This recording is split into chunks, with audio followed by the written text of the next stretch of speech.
قیامت کے دن کچھ لوگ اللہ تعالیٰ کے سامنے اپنی امیری اور غریبی کا عذر پیش کریں گے۔ جب یہ عذر پیش کریں گے تو میرا اللہ اپنے نیک متقی پرہیزگار اور محبوب بندوں کو بلائے گا اور یہ گنہگار لوگ اپنی ان وجوہات کا جواب دیں گے۔ قیامت کے دن اللہ تعالیٰ امیر لوگوں سے پوچھے گا کہ تم نے میری بندگی کیوں نہ کی، تم نے میری عبادت کیوں نہ کی؟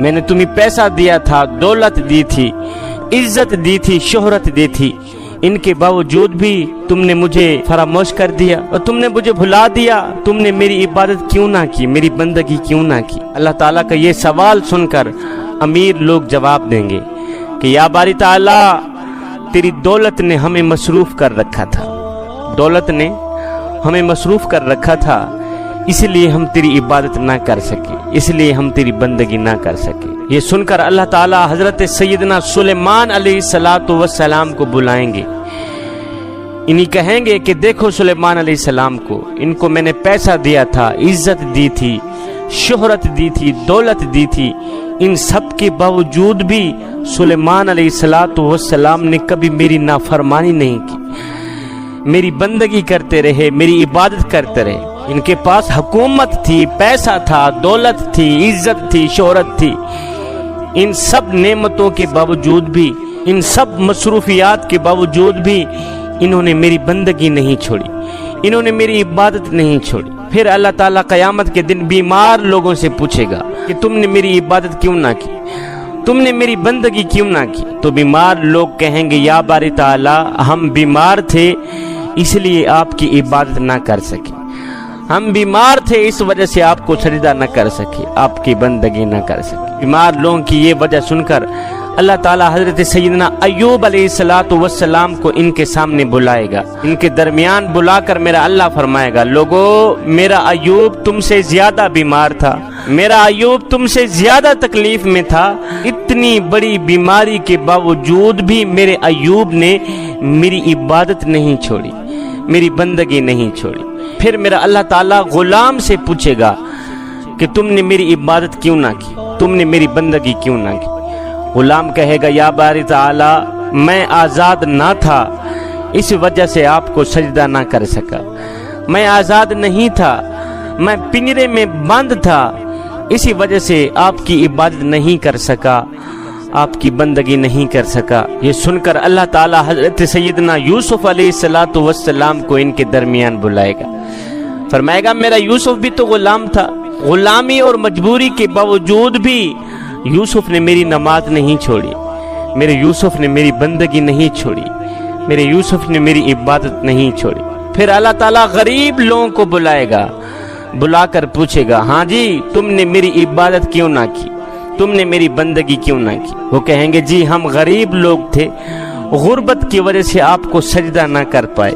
تو میرا اللہ تعالیٰ حضرت سیدنا عیسیٰ علیہ السلام کو ان کے درمیان کھڑا کر دے گا، فرمائے گا ان کے پاس بھی تو کچھ نہیں تھا، ان کا تو اپنا مکان ہی نہیں تھا، اپنا گھر ہی نہیں تھا، اپنا در ہی نہیں تھا، ان سب مجبوریوں کے باوجود بھی، اس غربت کے باوجود بھی میرے عیسیٰ نے میرے حکموں کو نہیں توڑا، عیسیٰ نے میری بندگی نہیں چھوڑی، میری عبادت نہیں چھوڑی۔ اب یہ چاروں قسم کے لوگ ناکام اور لاجواب ہو جائیں گے، محشر کا میدان ہوگا، یہ چاروں قسم کے لوگ ناکام اور لاجواب ہو جائیں گے۔ جب یہ لاجواب ہو جائیں گے تو اللہ کی طرف سے حکم ہوگا کہ ان سب کو جہنم میں پھینک دیا جائے، ان سب کو جہنم میں ڈال دو۔ جوانوں، اس دنیا میں ہم مسافروں کی طرح ہیں، پہلے ہماری روح عالم ارواح میں تھیں، پھر ماں کے پیٹ میں، پھر دنیا میں، پھر یہاں سے قبر میں چلی جائیں گی، قبر سے ہو کر پھر محشر میں بالآخر جنت میں قیام کرے گی یا جہنم میں جائیں گی۔ سیدنا موسیٰ علیہ السلام کمرے کے اندر بیٹھے ہوئے تھے کہ دیوار کے اوپر ایک چھپکلی بیٹھی ہوئی تھی۔ سیدنا موسیٰ علیہ السلام نے اس چھپکلی کو دیکھا تو فرمانے لگے یا باری تعالیٰ، تو نے اس چھپکلی کو کیوں پیدا فرمایا، تو نے اس چھپکلی کو کیوں پیدا فرمایا ہے؟ تو میرے اللہ نے فرمایا موسیٰ، تجھ سے پہلے یہی چھپکلی مجھ سے پوچھ رہی تھی یا اللہ تو نے موسیٰ کو کیوں پیدا فرمایا؟ اللہ تعالیٰ نے ہر چیز پیدا کی کسی نہ کسی مقصد کے لیے، ہم بھی اس دنیا میں آئے ہیں کسی نہ کسی مقصد کے لیے، ہم ایک پل کے لیے اپنے اندر اتریں، ہم ایک لمحے کے لیے اپنے اندر اتریں اور سوچیں کیا جس مقصد کے لیے اللہ نے ہمیں پیدا کیا تھا وہ مقصد ہم نے پورا کیا ہے یا نہیں کیا۔ اللہ تعالیٰ نے ہمیں اپنی عبادت کے لیے پیدا کیا تھا، خود کو راضی کرنے کے لیے پیدا کیا تھا، پھر ہم شیطان کو راضی کیوں کر رہے ہیں؟ اس دل کو پاک کیا تھا، فرمایا تھا اس میں میری محبت رکھنا۔ ہم نے اللہ کی محبت نکال دی، اس کے رسول کی محبت نکال دی، ہم نے یہاں شیطان کی محبت بٹھا دی اور دنیا کی محبت بٹھا دی۔ لوگ ڈھونڈتے رہے کامیابی کو، مؤذن ساری زندگی کہتا رہا حیا علی الفلاح، حیا علی الفلاح۔ جوانو تم کون سی کامیابی چاہتے ہو؟ مؤذن تو ابھی بھی آوازیں لگا رہا ہے حیا علی الفلاح۔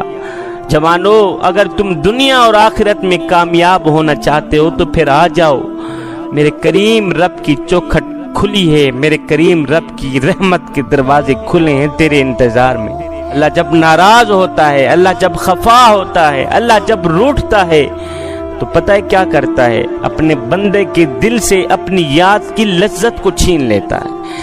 اللہ اکبر۔ جب اللہ کی یاد کی لذت چھین لی جاتی ہے تو پھر بندے کا دل مردہ ہو جاتا ہے۔ ادھر سے اذان کی آواز آ رہی ہوتی ہے، ادھر سے میری قوم کا نوجوان کہتا ہے جی دین پہ چلنا بڑا مشکل ہو گیا، دین پہ چلنا بڑا مشکل ہو گیا۔ یہ وہ شخص کہہ رہا ہے جو مسجد میں جاتا ہے تو آگے ٹھنڈا اور گرم پانی دستیاب ہے، موسم کے مطابق ٹھنڈا اور گرم ماحول دستیاب ہے۔ ٹھنڈے یا گرم پانی سے وضو کرنے کے بعد جب یہ نوجوان مسجد کے اندر قدم رکھتا ہے تو آگے مخملی قالین بچھے ہوئے ملتے ہیں۔ مخملی قالینوں پہ کھڑا ہو کے قیام کرنے والا، مخملی قالینوں پہ کھڑا ہو کے رکوع کرنے والا اور مخملی قالینوں پہ بیٹھ کے سجدے کرنے والا شخص کتنے ناز اور نخرے سے کہہ رہا ہوتا ہے کہ جی دین پہ چلنا بڑا مشکل ہو گیا ہے۔ میں کہتا ہوں صاحب دین آج تیرے لیے مشکل ہے یا کربلا والے حسین کے لیے مشکل تھا؟ میاں جن کے لیے دین مشکل تھا انہوں نے تو کہا ہی نہیں کہ دین پہ چلنا بڑا مشکل ہو گیا۔ مالک بلال کے سر پہ کوڑے مارتا ہے، پتھر مارتا ہے، بلال کی زبان پر احد احد کے نغمے جاری ہیں۔ مالک بلال کو تپتی ریت پہ لٹا کے اوپر سے کوڑے مار رہا ہے، بلال کی زبان پر احد احد کے نغمے جاری ہیں۔ کسی نے گزرتے ہوئے پوچھ ہی لیا اور بلال میاں عجیب تماشا ہے تیرا، عجیب کہانی ہے تیری کہ تیرا مالک تجھے مارتا ہے اور تیرا مالک تجھے پتھر مارتا ہے تپتی ریت کے اوپر، اور تو بجائے رونے کے بجائے چلانے کے تیری زبان پر احد احد کے نغمے جاری ہیں۔ تو بلال نے کہا میرا حال پوچھنے والے، تم بازار میں جاؤ نا مٹی کا پیالہ خریدنے کے لیے تو اسے بھی ٹھونک ٹھونک کے چیک کرتے ہو کہیں یہ کچا تو نہیں، اور اس کی آواز تو ٹھیک ہے، پیسے دینے ہیں، چیک تو کر لیں کہیں یہ کچا تو نہیں ہے، پکا تو ہے۔ کہا نادانو تم بازار میں مٹی کا پیالہ خریدنے جاؤ تو اسے بھی ٹھونک ٹھونک کے چیک کرتے ہو، اسے بھی ٹھونک بجا کے چیک کرتے ہو کہیں یہ کچا تو نہیں ہے۔ کہا میرا مالک بلال کو خرید رہا ہے اور دیکھ رہا ہے بلال کہیں کچا تو نہیں ہے۔ میں کہتا ہوں میرا مالک خرید لے بلال کو، خرید لے اپنے اس غلام کو، کھال ادھڑ جائے گی، حق حق کی آواز ختم نہیں ہوگی۔